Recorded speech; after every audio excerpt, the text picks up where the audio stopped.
நாமத்தில் உங்கள் அனைவருக்கும் என் அன்பின் வாழ்த்துக்கள். எல்லாம் நல்லா இருக்கீங்களா? ஆமென். கர்த்தர் இந்த வருஷம் ரொம்ப அழகான ஒரு வாக்குத்தத்தத்தை கொடுத்திருக்காரு. என்னன்னா, நீங்க சகலத்தையும் திருப்பிக் கொள்வீர்கள். நம்ம இழந்து போன எல்லாத்தையும் கர்த்தர் இந்த வருஷம் திருப்பி கொடுப்பேன் அப்படின்னு சொல்லி கர்த்தர் வாக்கு கொடுத்திருக்காரு. இன்னைக்கு நம்ம பார்க்க போகிற தலைப்பு என்னன்னா, காண்கிற தேவன் பகுதி 2. கர்த்தர் போன மாசம் 4வது வாரம் பகுதி 1 நம்ம பார்த்தோம், அண்ணால குறிச்சு பார்த்தோம். இந்த மாசம் வேற ஒரு வேதாகமத்தில் இருக்கிற வேற ஒரு ஸ்திரீயோடைய வாழ்க்கையை குறிச்சு இந்த மாசம் நம்ம பார்க்க போறோம். இது இன்னைக்கு கர்த்தர் யாரை காண்கிறார் அப்படின்னா, இது எல்லா குடும்பத்திலையும் நடக்கிற ஒரு காரியம். எல்லா மனிதர்களும் கடந்து வர்ற ஒரு சூழ்நிலை. நிறைய மனிதர்கள் ரொம்ப அற்பமா பார்ப்பாங்க. இவனால என்ன ஆக போகுது, இவன் என்ன பெருசா பேசிட போறா அப்படின்னு அற்பமா பாக்குற நிறைய மனிதர்கள் இருக்காங்க. நம்மளுக்கே அது குடும்பத்துக்குள்ள இருப்பாங்க, இல்ல நம்ம வேலை செய்யற ஸ்தலத்துல இருப்பாங்க, இல்ல நம்ம படிக்க போற இடத்துல இருப்பாங்க. ஏதோ ஒரு இடத்துல இந்த மாதிரி ஒரு சில மனிதர்களை பார்ப்போம். ஊருக்கு 4 மனுஷங்க அப்படின்னு சொல்லுவாங்கல்ல, அந்த மாதிரி 4 மனுஷன்ல இப்படி ஒரு கூட்ட மக்கள் இருப்பாங்க. எப்ப பார்த்தாலும் ஒருத்தவங்க ரொம்ப அற்பமா பாக்குறது. ஈவன் நம்ம கூட பிறந்தவங்களா கூட இருக்கலாம். இவெல்லாம் என்னப்பா, இவனால என்ன ஆக போகுது அப்படின்ற ஒரு காரியம். இப்ப வீட்டுல ஏதாச்சும் ஒரு விஷயம் பெரிய அப்பா அம்மா எல்லாரும் சேர்ந்து டிஸ்கஸ் பண்ணிட்டு இருப்பாங்க. அப்ப நம்ம ஏதாச்சும் ஒரு கருத்தை அந்த வீட்டுல இருக்கிற ஒரு நபர் கொடுத்தா, பேசாத, உனக்குள்ள உனக்கு பேசாம உட்காரு. அதுவும் ஒரு வகையான, அதாவது அவங்க என்ன சொல்றாங்கன்னு கூட கேட்க ரெடியா இல்ல. வீட்டுல இருக்கிற பெரியவங்க, உனக்கெல்லாம் உனக்கு தெரியாது, உட்காரு, உனக்கெல்லாம் உனக்கு தெரியாது, நீ பேசாம இரு, நீ பேச வந்துட்டாப்பா சபையில பெரியவங்க இருக்கிற இடத்துல. இந்த மாதிரி நிறைய அற்பமான காரியங்கள். அப்படி இன்னொன்னு என்னன்னா, ஒரு சிலவங்களை நம்ம வீட்டுல இருப்பாங்க, நம்மளுக்கு ஒண்ணு பார்த்து பார்த்து பெரியவங்க செஞ்சு கொடுத்துட்டு இருப்பாங்க. ஆனா அதை பார்த்து செய்யறவங்க கிட்ட, நீங்க சாப்பிட்டீங்களா, எப்படி இருக்கீங்க, ஏன் இவ்வளவு டல்லா இருக்கீங்க அப்படின்னு கூட கேட்க மாட்டாங்க. நிறைய பேர் சொல்லுவாங்க பாத்தீங்களா, எங்க வீட்டுல இருக்கிற நாய கூட கொஞ்சம் உடம்பு சரியில்ல சோகமா இருந்துச்சுன்னா, என்னாச்சு ஏன் இப்படி இருக்குன்னு சொல்லி பாக்குறாங்க. ஆனா என்ன பாரு, மதிக்க கூட மாட்டேங்கிறாங்க. நான் ஏன் இப்படி டல்லா இருக்கேன், என் முகம் ஏன் இப்படி இருக்கு, நான் சாப்பிட்டேனா, நான் நல்லா தூங்குறேன்னா, நான் சரியா மாத்திரை எடுத்துக்கிறேன்னா அப்படின்னு கூட பார்க்க மாட்டேங்கிறாங்க. இந்த மாதிரி சூழ்நிலையில இருக்கிற மனிதர்களை கர்த்தர் தேர்ந்தெடுக்கிறாருன்னா, கர்த்தர் அவங்களை பாக்குறாரு. நம்ம நினைப்போம், யாருமே இல்லப்பா நான் பாக்குறதுக்கு, என் சூழ்நிலைகளை அப்படியே திருப்பி போறதுக்கு யாருமே இல்ல, ஒருவேளை நான் சாகிற வரை இப்படிதான் இருப்பேனோ அப்படின்னு நிறைய பேர் நினைப்பாங்க. ஒரு சிலர் நினைப்பாங்க, நான் இவங்களுக்குலாம் ரொம்ப பாரமா இருக்கேன்ப்பா, அதனாலதான் என்னை இவங்க கண்டுக்கவே மாட்டாங்க. ஒருவேளை கடவுளை என்ன சீக்கிரமா எடுத்துட்டா இவங்களுக்கெல்லாம் ரொம்ப நன்மையா இருக்கு, என்னால இவங்களுக்கு ஒரு பெரிய பாரம். ஆனா கர்த்தர் இப்படிதான் உடைக்கப்பட்டவங்க, நொறுக்கப்பட்டவங்க, எப்ப பார்த்தாலும் மனசுல ஃபுல்லா பாரமா இருக்கிறவங்க, இந்த மாதிரி மக்களை கர்த்தர் அதிகமா நேசிக்கிறார். ஏன்னா அவர் ஒரு அனாதையின் தேவன். அவருக்கு ஒரு பேர் இருக்கு, என்னன்னா, நான் அனாதையின் தேவன். திக்கற்ற பிள்ளைகளை தேடி போறாரு. நம்ம ஒரு ஓமை கூட பார்த்திருக்கோமே, 100 ஆடு ஒரு மேய்ப்பன் மேய்ச்சிட்டு போவாரு.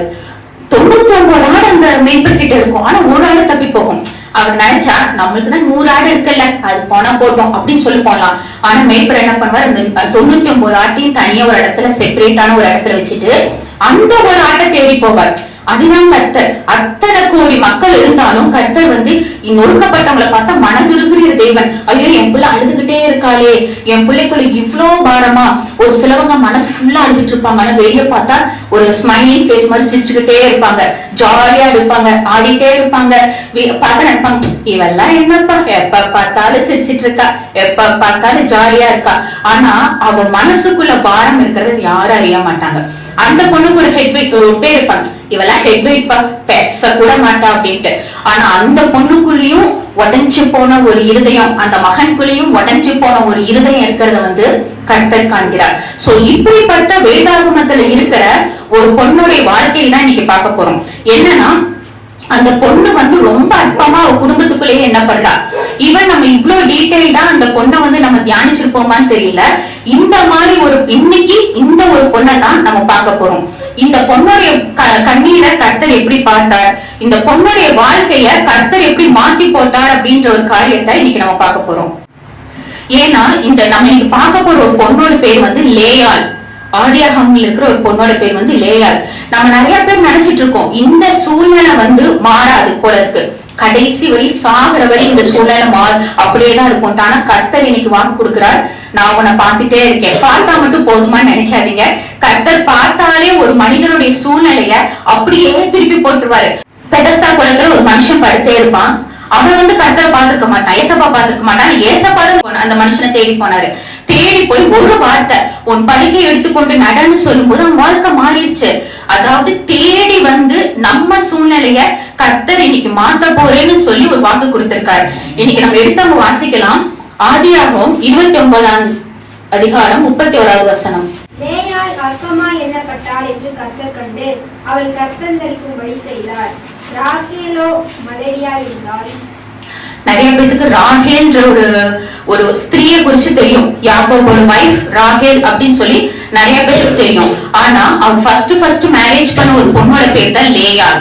இது நம்ம நிறைய பேர் லேயான்ற ஒரு ஸ்திரீயை குறிச்சு டீப்பா நம்ம அவங்க சூழ்நிலை என்ன, அந்த பொண்ணு என்ன கடந்து வந்தா அப்படின்றத நம்ம பார்த்திருக்க மாட்டோம். இன்னைக்கு இந்த ஸ்திரீயோட குறிச்சு பார்க்க போறோம். இந்த ஸ்திரீய கர்த்தர் எப்படி தொட்டார், அவ வாழ்க்கை எப்படி மாறிச்சுன்னு நம்ம பார்க்க போறோம்.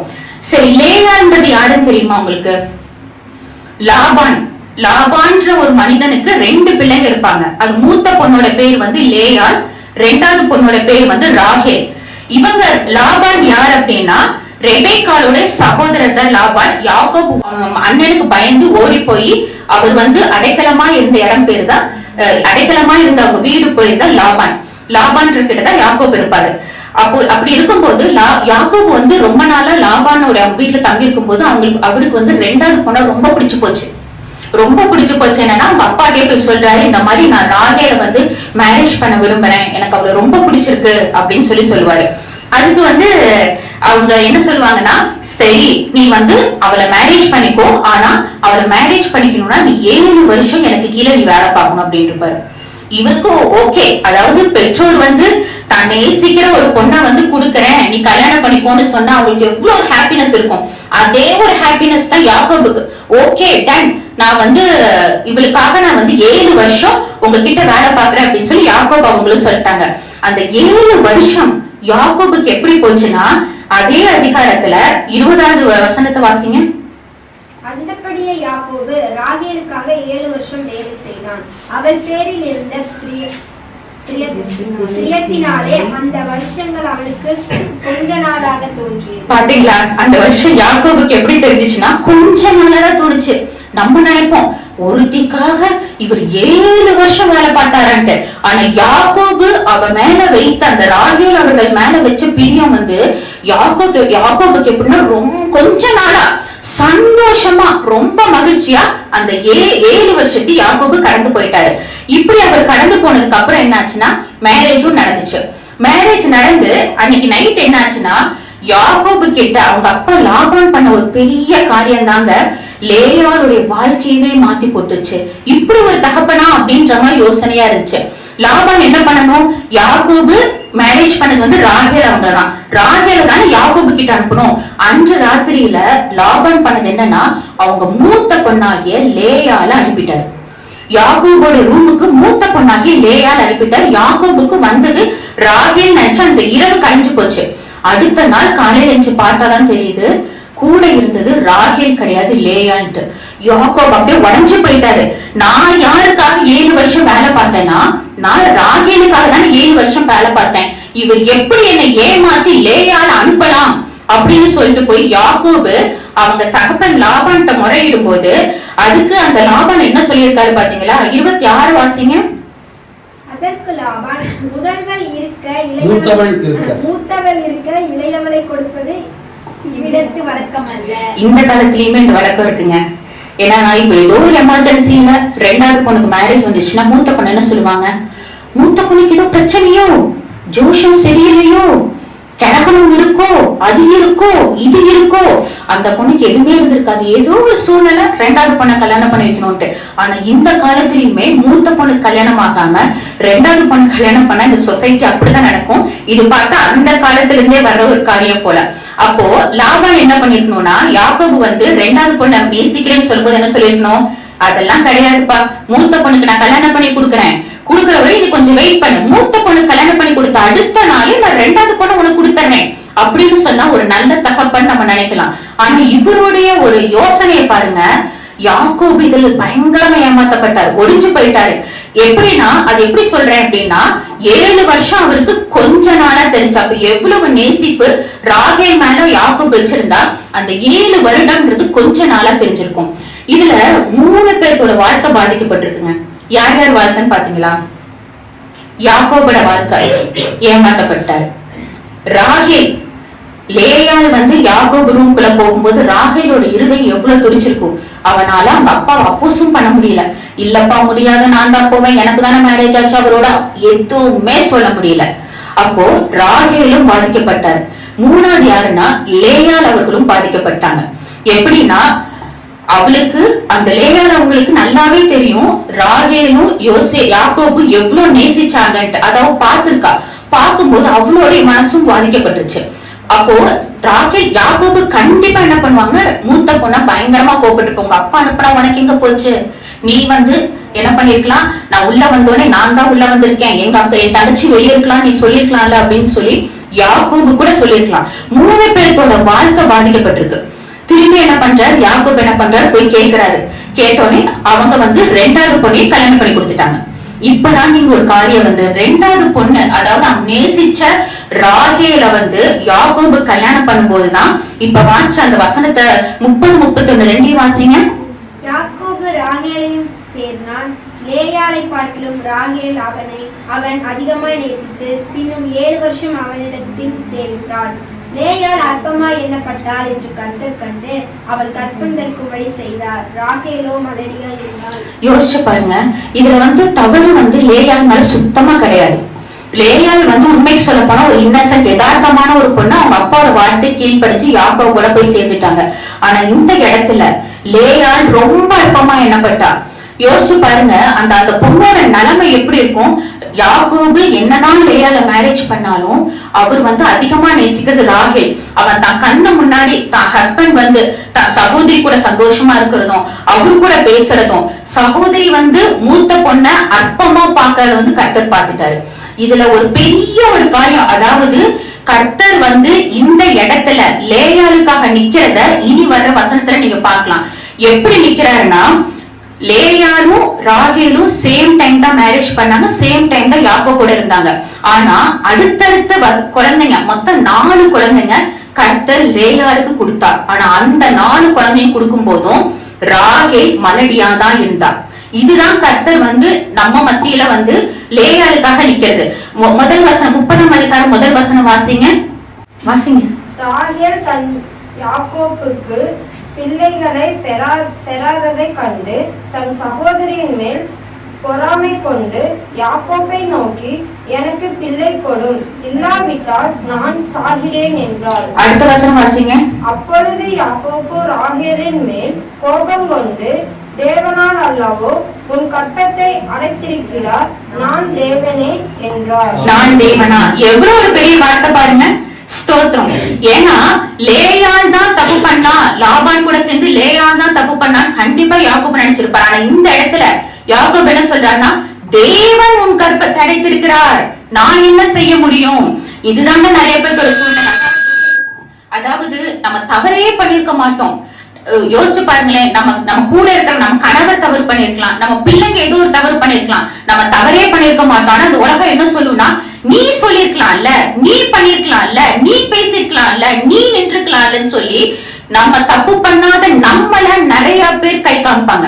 இது எல்லாத்தோட சூழ்நிலை இருக்கும். நீ பேசிருக்கலாம்ல, நீ சொல்லியிருந்தா ஓ பிள்ளை இப்படி பண்ணிருப்பாளா, நீ சொல்லியிருந்தா ஓ கணவர் இப்படி பண்ணிருப்பாங்களா, நீ சொல்லியிருந்தா ஓ சகோதரி இப்படி செஞ்சிருப்பாளா, எங்களுக்காக நீ பேசிருக்கலாம்ல. ஆனா அவங்களுக்கு தெரியாது நம்ம பேசினா அந்த இடத்துல ஒரு வாய்ஸுமே இல்லைன்ட்டு. எனக்கு தெரிஞ்ச ஒரு குடும்பம், அவங்களுக்கு கல்யாணம் ஆகி 10-15 வருஷம் ஆயிடுச்சுங்க. கணவர் அதாவது அந்த வைஃப் என்ன இப்போ போலாம் அப்படின்னு சொன்னா போக மாட்டாரு. அதாவது நம்ம என்ன சொன்னாலோ ஆப்போசிட்டா செய்யற கணவர் தான். எது சொன்னால் வைஃப் ஒரு ஆலோசனை சொன்னா அதுக்கு ஸ்ட்ரெயிட் ஆப்போசிட் அவர் செய்வார். அது எல்லாத்துக்குமே தெரியும். இப்ப அந்த கணவர் மூலமா அந்த கணவரோட குடும்பத்துக்கு நிறைய பிரச்சனை. அந்த பொண்ணோட அம்மாக்கெல்லாம் கால் வருது, உங்க பொண்ணு சொல்லிருக்கலாம்ல, உங்க பொண்ணு அவருடைய கணவர்கிட்ட சொன்னா இந்த மாதிரி ஒரு கஷ்டம் வருமா? உங்க பொண்ணு அவருடைய கணவர்கிட்ட அவங்க அம்மா நல்லா பாத்துக்குங்கன்னு சொன்னா அவரை கேட்காமையா போறாரு? 10 வருஷம் வாழ்ந்துட்டாங்கல்ல, 15 வருஷம் வாழ்ந்துட்டாங்கல்ல. அந்த பொண்ணு அழுகுறாங்க. என்னன்னா, நான் சொன்னா என் கணவர் ஸ்ட்ரெயிட் ஆப்போசிட்டா தான் செய்வாரு, அவர் எதுவுமே கேட்க மாட்டாரு. இது ஏன் யாருக்குமே புரிய மாட்டேங்குது. நான் அதன வாயே திறக்கிறது இல்ல. நான் ஏதாச்சும் ஒரு வார்த்தை திறந்தா அவங்க 7 வார்த்தை பேசுவாங்க. இந்த மாதிரி நிறைய லேகால்கள் இந்த உலகத்துல இருக்காங்க. கர்த்தர் அவங்க அற்பமா எண்ணுகிறதை பார்க்கிறார். கர்த்தர் அவர்களுக்காக நிக்கிறாங்க. கர்த்தர் நியாயம் தீர்க்கிறார். யோசிச்சு பாருங்க, யாக்கோபு எவ்வளவு ராகேலை நேசிச்சிருந்தால் அவர் 7 வருஷம்ன்றது அவர் பார்வையில கொஞ்ச நாட்களா இருந்திருக்கு. ஆனா அதே மனுஷனுக்கு, அதே மனிதருக்கு முன்பாக கர்த்தர் லேயால் கூட நிக்கிறதை யாக்கோபு உணர்ந்தனாலதான், உன் கற்பத்தை யார் அடைச்சா? நானா அடைச்சேன், அது தேவன் தானே அடைச்சாரு, நீ என்கிட்ட கோவப்படுறன்னு சொல்லி ராகேல் கிட்ட போய் ஆர்குமெண்ட் பண்ணிருக்காங்க. யோசிச்சு பாத்தீங்களா? நம்ம இந்த சாப்டர்லாம் ஜஸ்ட் அப்படியே நம்ம கடந்து போறோம். ஆனா கர்த்தர் இந்த பைபிள்ல இருக்கிற ஒவ்வொரு ஆட்களோடும் அவர் சூழ்நிலைகளோடும் கர்த்தர் இருந்துட்டே இருக்காரு. அவர்களுக்காக கர்த்தர் நியாயம் விசாரிச்சுட்டே இருக்காரு. இன்னும் இதுக்கப்புறம் இன்னும் சில வசனங்கள் வாசிக்கலாம். ஆதியாகமம் 30ஆம் அதிகாரம் 17 20வது வசனத்தை வாசிங்க. 17வது வசனமும் 20வது வசனமும். தேவன் லேயாளுக்கு செவி கொடுத்தார். அவள் கர்ப்பவதியாகி யாக்கோபுக்கு 5ஆம் குமாரனை பெற்றார். 20வது வசனம். அப்பொழுது லேயாள், தேவன் எனக்கு நல்ல ஈவை தந்தார், என் புருஷனுக்கு நான் 6 குமாரனை பெற்றபடியால் இப்பொழுது அவர் என்னுடனே வாசம் பண்ணுவார் என்று சொல்லி அவனுக்கு செபிலோன் என்று பெயரிட்டாள். யோசிச்சு பாத்தீங்களா? 7ஆம் வசனம் என்னன்னா, தேவன் லேயாளுக்கு செவி கொடுத்தார். இதுல ஒரு பெரிய இது ஒரே ஒரு லைன், தேவன் லேயாளுக்கு செவி கொடுத்தார். லேயாள் தேவனை நோக்கி கூப்பிட்டாங்க, அதனால தேவன் லேயாளுக்கு செவி கொடுத்தார் அப்படின்னு வாசிக்கிறோம். ஆனால் அது விஷயம் கிடையாதுங்க. லேயாள் யாக்கோபு தன்னை ரொம்ப ஒரு என்ன சொல்ல கடன் கொடுக்காம அற்பமா பாக்குறத முதல்ல லேயாள் யார்கிட்டயும் போய் புலம்பல, லேயாள் யார்கிட்டயும் குற்றப்படுத்தல, லேயாள் யார்கிட்டயும் போய் அழுகல. அவ அழுதது, அவ புலம்புனது, அவ தான் கண்ணீரான தன் ஜபத்தை நினைச்சது எல்லாமே கர்த்தருடைய பாதப்படியில. அதனாலதான் கர்த்தர் லேயாளுடைய ஜபத்துக்கு செவி கொடுத்தார். அதனால 5 குழந்தைங்களை லேயாள் கர்த்தர் கொடுத்தார். 5 குழந்தைகள். இதுல 20வது வசனத்துல ஒரு வரி இருக்கும் பாருங்களேன். அது என்ன வரினா, என் புருஷனுக்கு நான் 6 குமாரனை பெற்றபடியால் இப்பொழுது அவர் என்னுடனே வாசம் பண்ணுவார். இதுல வாசம் பண்ணுவார்னா நம்ம நினைச்சிருப்போம் வாசம் பண்ணாமே 5 குழந்தை கொடுத்திருப்பாரு, 6 குழந்தை கொடுத்திருப்பாரு. ஆனா இங்கிலீஷ் பைபிள்ல என்ன வசனம் இருக்குன்னா, அவர் எனக்கு கனம் கொடுப்பார், மரியாதை செலுத்துவார், என் உணர்வுகளை புரிஞ்சு கொள்வார். இதுதான் அந்த வசனம். தமிழ்ல வாசம் பண்ணுவார் இருக்கு. ஆனா ஆங்கில வேதாகமத்துல அவர் எனக்கு கனம் தருவார், மரியாதை செலுத்துவார். அப்ப யோசிச்சு பாருங்க, ஒரு 5-6 பேர் இருக்கிற குடும்பத்துல ஒருத்தவங்க எப்ப பார்த்தாலும் மட்டன் தட்டிட்டு, எப்ப பார்த்தாலும் கனம் கொடுக்காம ரொம்ப அற்பமா பார்த்தா அவங்க புழுவ போல அந்த இடத்துல நெளிய மாட்டாங்க, அவங்க ரொம்ப கூடி இருக்க மாட்டாங்க. அந்த ஒரு வாழ்க்கை தான் லேயாள் வாழ்ந்தா. இதுல லேயாளுடைய தவறு எதுவுமே இல்லை. அவங்க அப்பா சொன்னது நிமித்தம் யாக்கோபோடு போய் சேர்ந்தாரே தவிர்த்து அவர் யாக்கோபு மேல ஆசைப்படவே இல்லை லேயாள் ஸ்திரீ. ஆனா கர்த்தர் அவ கண்ணீரை பார்த்து அவ சொல்றா, அதாவது லேயாள் அவங்க என்ன சொல்றாங்கன்னா, ஹஸ்பண்ட் தன்னுக்கு மரியாதை செலுத்துகிறத பார்த்துதான் அவ சொல்றா, என் கணவர் என்கிற மரியாதை செலுத்துறாரு, அவர் என் கூட நேரத்தை ஒதுக்கி என் கூட பேசுறாரு, எனக்கு எல்லாம் அற்பமா பார்த்த காரியங்கள் எல்லாம் மறைஞ்சு போச்சு, தேவனுக்கு ஸ்தோத்திரம்னு சொல்லி இந்த இடத்துல லேயாள் கர்த்தருக்கு துதி கன மகிமை செலுத்துறார். இது மூலமா நம்ம என்ன தெரிஞ்சுக்கிறோம்னா, நம்ம வாழ்க்கையில யோசிச்சு பாருங்க, இந்த வருஷத்தோடைய வாக்குத்தத்தம் என்னன்னா, நான் சகலத்தையும் திருப்பிக் கொள்வேன் அப்படின்ட்டு. சகலத்தையும் திருப்பிக் கொள்வேனுக்கு ஒரு அடித்தளம் என்னன்னா, நம்ம கர்த்தர் சமூகத்துல விடாம சில காரியங்களுக்காக ஜெபிக்கணும், விடாம வேதாகமத்தை வாசிக்கணும், வசனத்தின்படி வாழணும். இப்போ இது மூணு செய்யணும்னா எந்த ஒரு சூழ்நிலையா இருந்தாலும் மனிதர்களை நாடாமல் நாம் தேவனை நோக்கி நாடும் போதுதான் நாம் சகலத்தையும் இந்த வருஷம் திருப்பிக் கொள்ள முடியும். யோசிச்சு பாருங்களேன், லேயான்றது ஒரு 2 அதிகாரத்துல ஒரு சின்ன சாப்டர் தான். ஆனா அவளுடைய வாழ்க்கையில அவ கடந்து வந்த பாதையெல்லாம் பார்த்தா அவன் நினைச்சிருந்தா அவங்க அப்பா கிட்ட போய் மன்றாடி இருக்கலாம். இல்லன்னா ஒரு சபையை கூப்பிட்டு என் கல்யாணத்துக்கு எல்லாரும் வந்தீங்கல்ல, வந்து பாருங்க, என் ஹஸ்பண்ட் வந்து எனக்கு வந்து என்னை வந்து அற்பமா பாக்குறாங்க, என்னுடைய சொந்த சகோதரி கூட அற்பமா பாக்குறா. அந்த சொந்த சகோதரி பொறாமப்பட்ட வசனத்தை நீங்க வாசிச்சிருப்பீங்க. 30ஆம் அதிகாரம் 1ஆம் வசனத்துல ராகேல் தான் யாக்கோபுக்கு பிள்ளைகளை பெறாததை கண்டு தன் சகோதரியின் மேல் பொறாமை கொள்றா. அப்போ பொறாமை எப்படி ஒரு வெடி வெடிக்குகி வீட்டுல பாத்தீங்களா? என்ன பண்ணாலும் லேயால குற்றப்படுத்திட்டே இருந்திருப்பா ராகேல். ஏன்னா அவளால ஒரு குழந்தைய பத்தி தர முடியல, லேயால் பெற்று தரா. அப்போ வந்து எங்க தன் கணவரோட பாசம் தன் விட்டு போயிருமோ, இவ எப்படி குழந்தை பத்தி தரலாம்னு சொல்லி எவ்வளவு பொறாமப்பட்டிருப்பா. ஈவன் அத கூட போய் லாபான்ட்ட போய் லேயால் முறையிட்டு இருக்கலாம். இங்க பாருங்கப்பா, அவ என்ன இப்படி பேசுறா, இப்படி பண்றா, இப்படி சொல்றா அப்படின்னு சொல்லி முறையிட்டு இருக்கலாம். அவ எதுவுமே செய்யல. அவ கர்த்தர் நோக்கி விண்ணப்பம் பண்ணும்போதுதான் கர்த்தர் அவளுடைய ஜபத்தை கேட்டு அழகான ஒரு வசனம், 17ஆம் வசனம், தேவன் லேயாளுக்கு செவி கொடுத்தார். அந்த செவி கொடுக்கும் போது அந்த 20ஆவது வசனம் தான், என்னுடைய கணவர் எனக்கு கனப்படுத்துறாரு, என் கணவர் என் கூட நேரத்தை செலவழிக்கிறார். கர்த்தர் கொஞ்சம் செவி கொடுத்து கர்த்தர் கொஞ்சம் திரும்பி பார்க்கும் போது லேயாளோட வாழ்க்கை அப்படியே மாறிடுச்சு. இன்னைக்கு நம்ம இதுதான் பார்க்க போறோம். எவ்வளவு ஒரு அழகான ஒரு காரியம் பாத்தீங்களா? இந்த வருஷம் இறுதிக்குள்ள எல்லாருமே நம்ம சொல்லணும், கர்த்தர் வந்து நான் இழந்தது எல்லாத்தையும் திருப்பி கொடுப்பார். பணம் காசு மாத்திரம் இல்லைங்க, மரியாதையை திருப்பி தருவார். நம்ம குடும்பத்துல நம்ம இழந்து போன மரியாதையை திருப்பி தருவார். நம்ம இறந்து போன பலனை திருப்பி தருவார். நம்ம இறந்து போன கணத்தை திருப்பி தருவார். நம்ம இழந்துட்டோன்னு நினைச்ச சின்ன காரியத்துல இருந்து பெரிய காரியத்தை வரை கர்த்தர் இந்த வருஷம் திருப்பி கொடுப்பார். அப்படி திருப்பி கொடுக்கணும்னா நம்ம லேயாளை போல எந்த ஒரு சூழ்நிலையிலும் உடைஞ்சு போகாம, மற்றவங்க மனிதர்களை நாடாம, மனுஷங்கிட்ட போய் புலம்பாம, எல்லாத்தையும் எசப்பான பாக்குறாரான்னு கர்த்தரை குற்றப்படுத்தாம தேவனை நோக்கி அமர்ந்திருக்கும் போது லேயாளுடைய வாழ்க்கையை எப்படி கர்த்தர் மறுரூபமா மாற்றி அமைச்சு அவ எதிர்பார்த்த, அவ ஏங்கன அந்த கணத்தை யாக்கோபிட்டு இருந்து கர்த்தர் பெற்று கொடுத்தாரோ, அதே போல இந்த வருஷமும் கர்த்தர் நம்ம வாழ்க்கையில இருக்கிற சகலத்தையும் மாத்தி போடுவார். நம்ம எல்லாம் தங்களை முடி ஜெபம் பண்ணலாமா? என் தேவனாகிய கர்த்தாவே, எல்லாரும் ஒப்பு கொடுங்க, எல்லாரும் ஒப்பு கொடுங்க. எஸ்அப்பா, இது இந்த லேயால உங்களால வெளியே கூட சொல்ல முடியாத நிறைய சூழ்நிலைகள் நீங்க கடந்து வந்திருக்கலாம். லேயால் பாத்தீங்களா, அவ யார்ட்டையுமே போய் எதுவுமே சொல்லல. கர்த்தர் சமுத்திரதான் கண்ணீரா வடிச்சாள். எப்படி போன மாசம் நம்ம அண்ணால் கண்ணீரா வடிச்சாலோ, அவ எப்படி அற்பமா எண்ணப்பட்டாலோ, அதே போல லேயாலு தன் குடும்ப வாழ்க்கையில ரொம்ப அற்பமா எண்ணப்பட்டிருக்கா.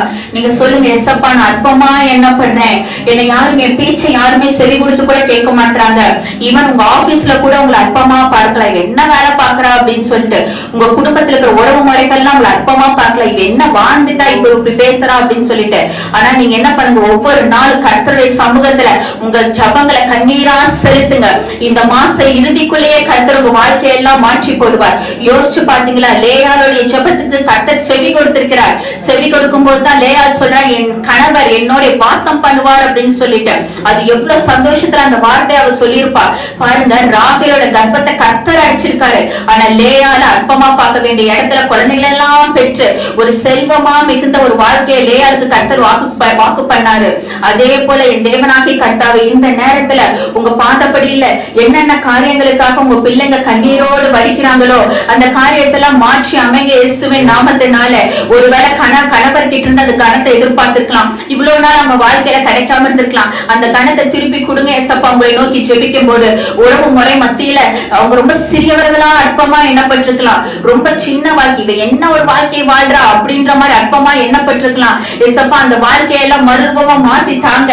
அவங்க கண்ணீரை நீங்களே வந்து தொடையும் இயேசுவின் நாமத்தினாலே.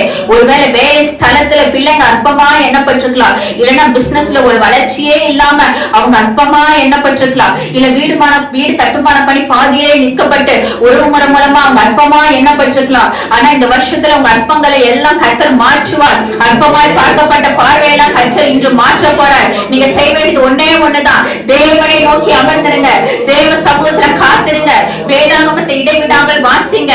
நாள் முழுக்க நீங்க வாசித்த வேதாகமத்தை தியானிச்சு கொண்டே இருங்க.